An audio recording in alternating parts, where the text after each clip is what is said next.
XAI team was there to unveil Grok 4. Grok 4, Grok 4. Grok 4? Can't bought Grok.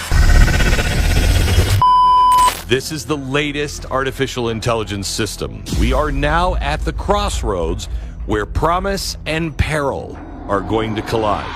Elon Musk's AI was instructed to analyze the Bible as code, and it immediately detected patterns that should not exist in ancient writing. It found memory structures identical to real eyewitness reports.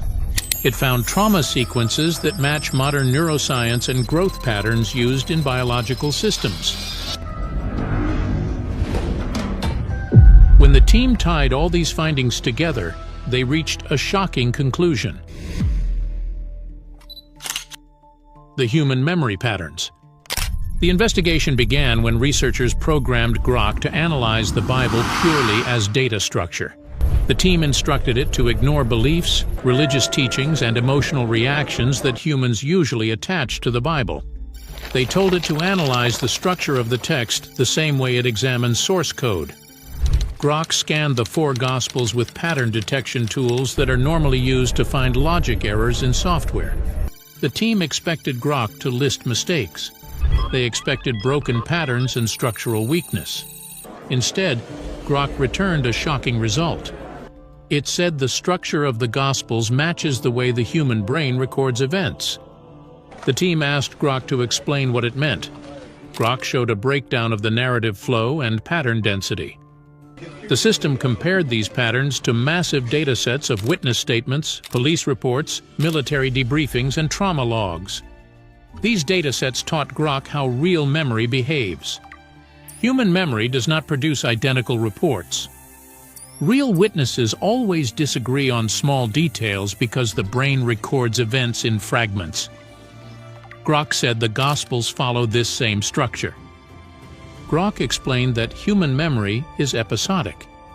Episodic memory means the brain saves experiences in pieces. These pieces include images, emotions, fears, sounds, and reactions.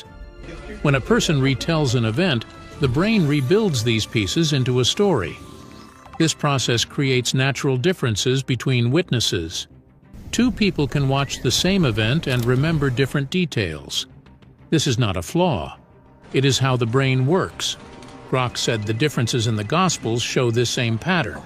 The team saw this clearly when Grok examined the resurrection accounts in Matthew, Mark, Luke, and John.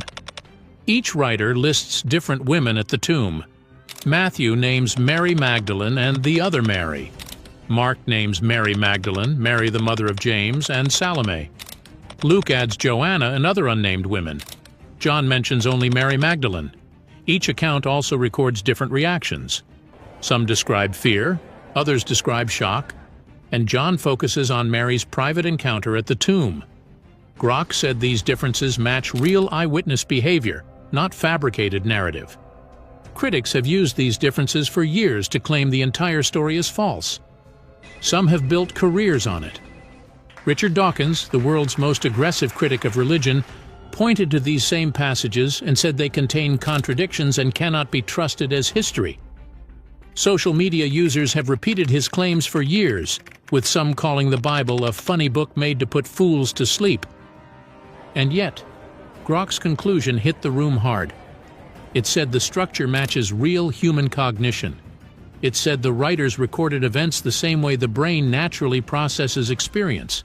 Nothing looked staged. Nothing looked scripted. If the accounts were invented, why would they follow the exact pattern of real memory? That question stopped the team. But the real threat surfaced moments later. The deeper scan showed narrative patterns that match how the human brain records trauma. The investigation turned darker immediately. Trauma encoding.